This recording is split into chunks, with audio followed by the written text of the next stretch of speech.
Some dates on the calendar are quiet.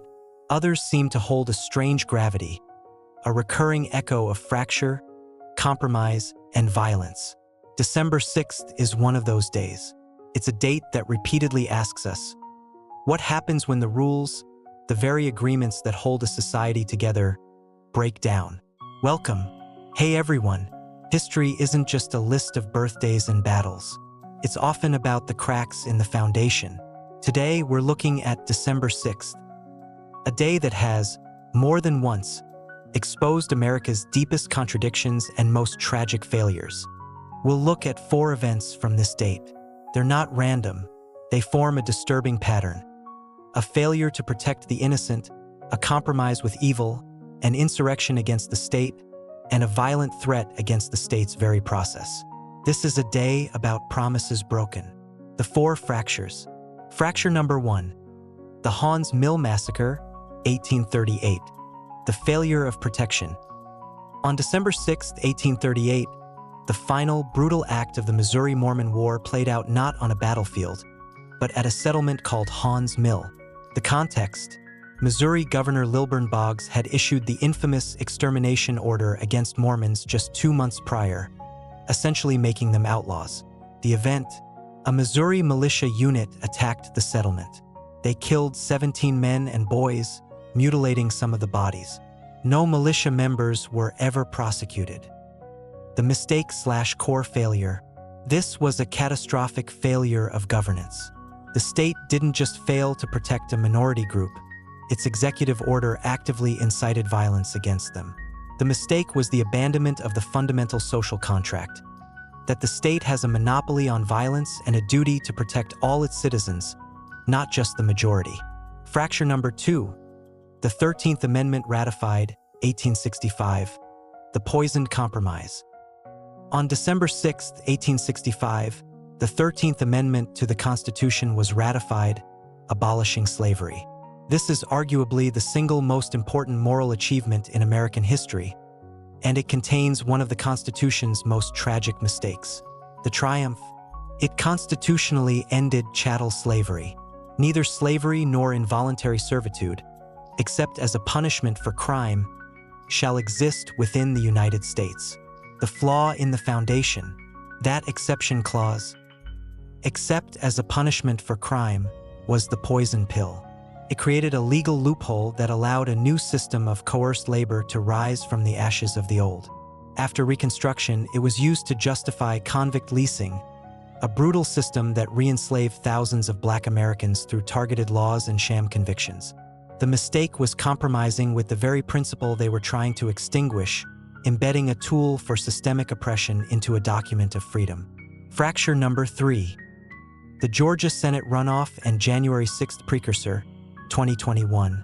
The seeds of insurrection.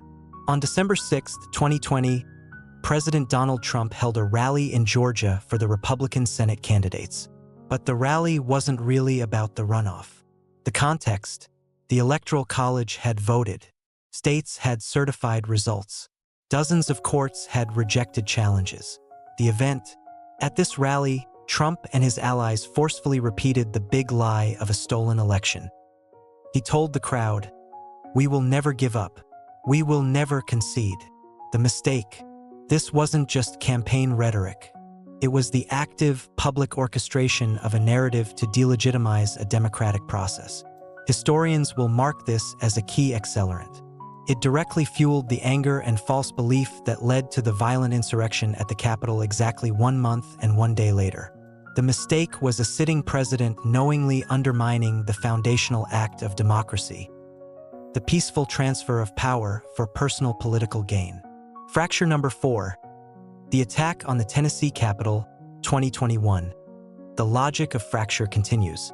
And in a chilling echo, exactly 1 year later, on December 6, 2021, a small group of protesters gathered outside the Tennessee state capitol. The event: they were protesting COVID-19 mandates and the 2020 election results. The shocking image was an effigy of Governor Bill Lee hanged in gallows. A direct, violent symbol of political threat. The mistake and the pattern. This event, smaller in scale, is significant because it shows the normalization of the fracture. The violent rhetoric and symbolism that culminated on January 6th had now trickled down to state-level politics. The mistake is the ongoing acceptance of political violence as a legitimate form of discourse. It proves the broken rule doesn't easily fix itself. Connecting the dots. So what is the thread connecting a 19th century massacre, a constitutional amendment, and 21st century political violence? The state versus its people. Haun's Mill, January 6th precursor. When the state turns on a minority, or leaders turn the people against the state's own institutions. The flawed fix, 13th Amendment. Even our greatest corrections can contain the seeds of future injustice if we compromise with the core evil. The language of legitimacy. All events. How official orders, constitutional clauses, and presidential speech can legitimize or delegitimize violence and justice itself. The uncomfortable question. The lesson of December 6th isn't that America is uniquely bad. It's that the American experiment is uniquely fragile. It runs on a set of agreements: the rule of law, the legitimacy of elections, equal protection. This date shows us what happens, repeatedly, when those agreements are severed by hatred, expediency, or lies. History doesn't repeat, but it rhymes. The rhyme of December 6th is a warning chime. The rules are only as strong as our collective will to uphold them. Conclusion. What do you think is the most critical rule or agreement that holds a society together? Is it the rule of law, peaceful transfer of power, or something else? Let's have a respectful discussion in the comments. If you found this historical deep dive valuable, please give the video a like and subscribe for more content that looks at the patterns of our past. Thanks for watching, and I'll see you in the next one.